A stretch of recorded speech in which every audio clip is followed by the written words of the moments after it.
Alright, testingan natin tong ginawa kong improvise na mount dito sa 360. Nagawa ko ng improvise na pang mount sa 360 para maging horizontal siya.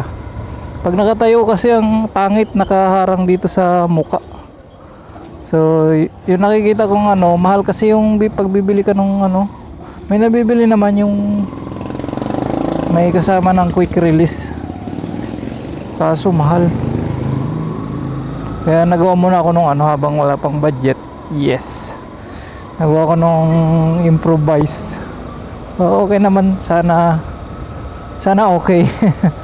Tinesting ko lang, pero hindi ko pa siya ginagamit sa sa pangmalayuan. Pag nagsusundo lang ako kay misis, kaya ito tinetesting ko. Pero okay naman siguro.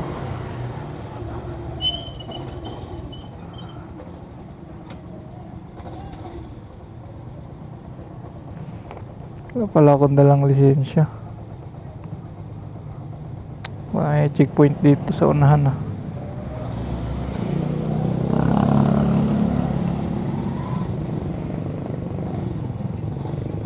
Kupal pala to eh. Kupal.